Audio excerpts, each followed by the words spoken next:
Hindi TV podcast powered by India's #1 gold buying company, Attica Gold Company. அமெரிக்காவுடனான வர்த்தக போருக்கு மத்தியில் சீனா எடுத்த ஒரே ஒரு நடவடிக்கை இன்னைக்கு உலக ஆட்டோமொபைல் துறையவே ஆட்டங்காண வச்சிருக்கு. சீனாவோட நடவடிக்கையால் ஜப்பானின் சுசுகி மோட்டார் நிறுவனம் ஸ்விஃப்ட் கார் உற்பத்தியவே நிறுத்தி வச்சிருக்காங்க. சீனாவை டாரிஃப்னு மிரட்டிய அமெரிக்க அதிபர் டொனால்ட் ட்ரம்ப்போட பேச்சு கூட சீனா எங்களுக்கு அரிய கனிமங்களை அனுப்புறதா சொல்லிடுச்சு என்ற ரேஞ்சில் மாறி இருக்கு. இதுக்கெல்லாம் காரணம் சீனாவில் கொட்டி கிடக்கும் அரிய கனிமங்கள். உலக அரிய கனிமங்கள் சந்தையில் சீனாவோட ஆதிக்கம் பற்றி தான் இந்த தொகுப்பில் விரிவாக பார்க்க இருக்கிறோம். வணக்கம், இது தந்தையின் பாட்காஸ்ட். வழங்குவதற்காக நான் பார்த்திபன் சின்னசாமி. உலகம் முழுக்கவே ஆட்டோமொபைல் நிறுவனங்களில் ஒரு வித பதற்றம் தொற்றிக் கொண்டிருக்கிறது. அரிய கனிமங்கள் கிடைக்காம கார் உற்பத்தி பாதிக்கக்கூடும்ன்ற ஒரு பயம் நிறுவனங்கள் மத்தியில் எழுந்திருக்கு. உற்பத்தி பாதிக்காம இருக்க என்ன செய்யறதுன்றதை பற்றி முடிவெடுக்கவே கார் நிறுவனங்களுடைய அதிகாரிகள் வார் ரூமுக்கு போகிற அளவுக்கு நிலைமை போயிட்டு இருக்கிறதா தொழில்துறை வல்லுநர்கள் தெரிவிக்கிறாங்க. பல ஐரோப்பிய ஆட்டோ சப்ளையர் ஆலைகள் ஏற்கனவே மூடப்பட்டிருக்கு. வரும் ஜூலை மத்திக்குள்ள கார் உதிரி பாகங்கள் தயாரிப்புக்கான கனிமங்கள் கிடைக்காம போய் உற்பத்தி அப்படியே நிற்கலாம் என்று ஜெர்மனியைச் சேர்ந்த மேக்னெட் உற்பத்தி நிறுவனத்தின் CEO ஃப்ராங்க் எக்கார்டும் தெரிவிச்சிருக்காரு. இப்படி உலக ஆட்டோமொபைல் துறையே ஆட்டங்காண தொடங்கியிருக்கு சீனாவுடைய நடவடிக்கையின் காரணமாக. அப்படி என்ன நடந்திருக்கு? அமெரிக்க அதிபராக 2வது முறையாக பதவியேற்ற ட்ரம்ப் அமெரிக்க இறக்குமதி பொருட்களுக்கு சீனா அதிகமாக வரிகளை விதிப்பதா சொல்லி சீன இறக்குமதி பொருட்களுக்கு வரிகளை அதிகமாக வச்சு தீட்டினார்.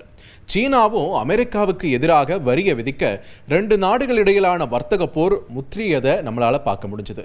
அப்புறம் வர்த்தகம் ஒரு வழி பாதையில் இருவழி பாதைன்ற அடிப்படையில் அமெரிக்காவுக்கும் பாதிப்பு அதை ஏற்படுத்த இருதரப்பும் பேசி வரியை குறைச்சி 90 நாட்களுக்கு பரஸ்பர வரி விதிப்பை நிறுத்தி வச்சிருக்காங்க. இந்த வர்த்தக போருக்கு மத்தியில் சீனா ஒரு முக்கியமான நடவடிக்கையை கையில் எடுத்துச்சு. அதாவது அரிய கனிமங்களின் ஏற்றுமதியை நிறுத்தியது சீனா. சீனாவோட அந்த நடவடிக்கை தான் இன்னைக்கு ஆட்டோமொபைல் துறையவே ஆட்டங்காண செஞ்சிருக்கு. இன்று கார் தயாரிப்புக்கான அரிய வகை கனிமங்கள் மிக முக்கியமானதாக இருக்குது. கார் மட்டும் இல்லை, இன்றைய தொழில்நுட்ப உலகத்தில் செல்ஃபோன், லேப்டாப்னு எல்லா மின்சாதனங்கள் தயாரிப்பிலும் அரிய கனிமங்கள் முக்கியமான ஒன்றா இருக்குது. இன்றைய கார்களில் டசன் கணக்கான உதிரி பாகங்கள் அரிய கனிமங்கள் அடிப்படையிலானவை. பக்கவாட்டு கண்ணாடியாக இருக்கட்டும், இல்லை ஸ்டீரியோ ஸ்பீக்கராக இருக்கட்டும், எண்ணெய் பம்புகள், விண்ட்ஷீல்டு வைப்பர்கள், பிரேக்கிங் சென்சார்கள், எரிபொருள் கசிவுக்கான சென்சார்கள்னு உதிரி பாகங்களை தயாரிக்க அரிய கனிமங்கள் முக்கியமானதாக இருக்குது. அதே மாதிரி பாதுகாப்பு துறையிலையும் அரிய கனிமங்கள் மிக முக்கியமான ஒன்றாக இருக்குது. விமான தயாரிப்பு, ஏவுகணைகள் தயாரிப்புக்கு அரிய கனிமங்கள் முக்கியமானதாக பார்க்கப்படுது. உலகெங்கிலும் விண்வெளி உதிரி பாகங்கள், செமிகண்டக்டர் சிப் தயாரிப்பு, இராணுவ தளவாட பாகங்கள் தயாரிப்புக்கெல்லாம் முக்கியமானதாக இருக்குது இந்த அரிய கனிமங்கள். கார்கள், ட்ரோன்கள், ரோபோக்கள், ஏவுகணைகள்னு லிஸ்ட்டு பெருசாக போய்கிட்டே இருக்கும். இது எல்லாத்தையும் ஒன்று சேர்ப்பதற்கு அவசியமாக இருக்கிறது காந்தங்கள். அமெரிக்காவோட F-35 போர் விமானங்களுக்கு கூட இந்த அரிய கனிமங்கள் முக்கியமானவை. இந்த சூழலில் வர்த்தக போருக்கு பதிலடியாக உலக ஆட்டோமொபைல் துறையை மையப்படுத்தி அரிய வகை கனிமங்கள், காந்தங்களுக்கு தடை விதித்தது சீனா. அரிய கனிமங்கள் விவகாரத்தில் அமெரிக்காவை மட்டுமில்லை, ஒட்டுமொத்த உலக நாடுகளையுமே குறி வச்சது சீனா. இதற்கான ரிசல்ட்டும் 2 மாதத்தில் தெரிய வந்துடுச்சு.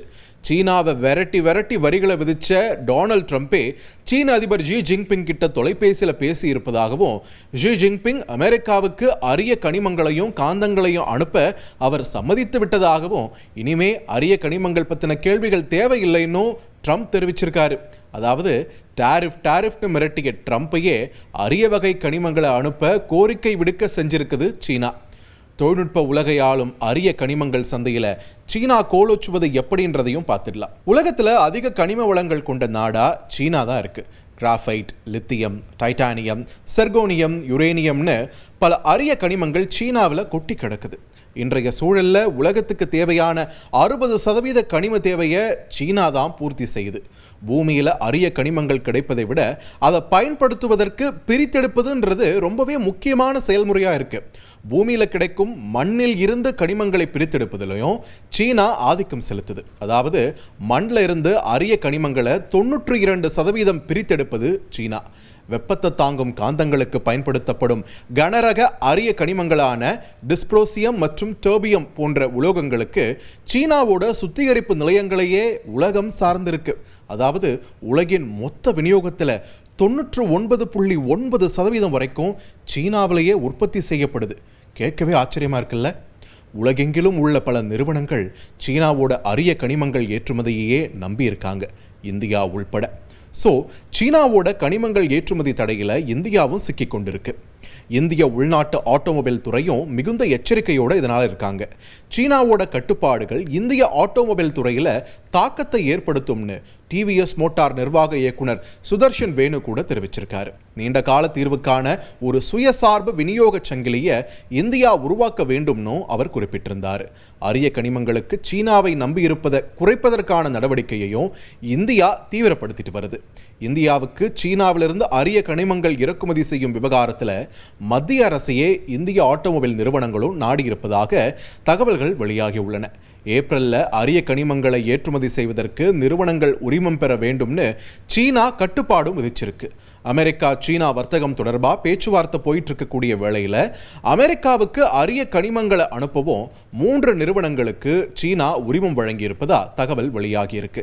இறக்குமதி செய்பவர்கள் சீன சப்ளையர்கள் வழங்கக்கூடிய அரிய காந்தங்கள் வாகனங்களில் மட்டுமே பயன்படுத்தப்படும்னோ பாதுகாப்பு அல்லது இராணுவ பயன்பாடுகளுக்கு அல்லன்னு உறுதிமொழியை கொடுக்க வேண்டியிருப்பதாகவும் வல்லுநர்கள் தெரிவிக்கிறாங்க. சீனாவோட நடவடிக்கையால் ஜப்பானின் சுசுகி மோட்டார் நிறுவனம் ஸ்விஃப்ட் கார் உற்பத்தியை நிறுத்திவிட்டதுன்ற ஒரு செய்தி இங்கே பகீரகமாக இருக்கிறது.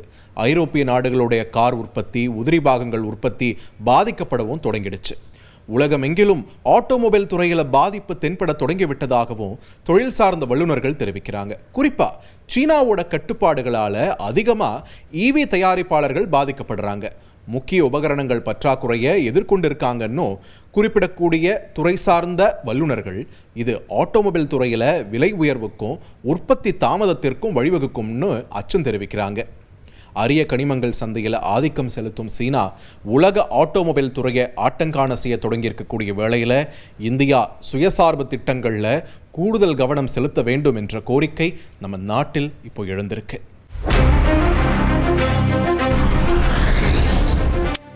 தந்தி TV podcast powered by India's number 1 gold buying company Attica gold company. அதிமுக்கிய விவரங்களை அனைவருக்கும் புரிய வைக்கும் பாட்காஸ்ட்.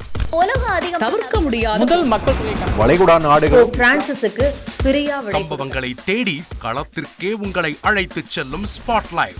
அங்க இருக்கக்கூடிய கள விவரங்கள் என்ன? அமலாக்கத்துறை கடந்த 5 வருஷமாவே சார் எனக்கு ரொம்ப பிடிக்கும் அவர் வர்றதுக்காக எங்களுடைய நியாயமான கோரிக்கை. Even at the cost of stopping. பார்வையாளர்களையும் செய்திக்குள் பங்கெடுக்கச் செய்யும் மக்கள் குரல். 50 ரூபாய் எங்களுக்கு தண்ணிக்கு ஒரு தீர்வே இல்லைங்க 10 வருஷமா. எங்களுக்கு சரியான ஒரு விடிவு கிடைக்கவில்லை. 60,000 ஏக்கருக்கு தான் கேட்கிறோம், பிச்சை கேட்கறாங்க. புத்தம் புதிதாக வித்தியாசமாக ஹெலிகாப்டர்களின் உதவி என்ன படிக்கலான்றதுல பேரண்ட்ஸும் என்கரேஜ் பண்ணணும், ஸ்டூடெண்ட்ஸும் தேர்வு செஞ்சு. எனக்கும் சீமானனுக்கும் பெரிய வித்தியாசம் இல்லைங்க. ஒரு பாயிண்டா சொல்லணும். உங்களுக்கான தலைவர்களை பொழுதுபோக்கு தளத்தில் தேடாதீர்கள், போராட்ட களத்தில் தேடுங்கள். அனைத்தும் உங்களுக்காக. எப்போதும் இணைந்திருங்கள் தந்தி டிவியுடன்.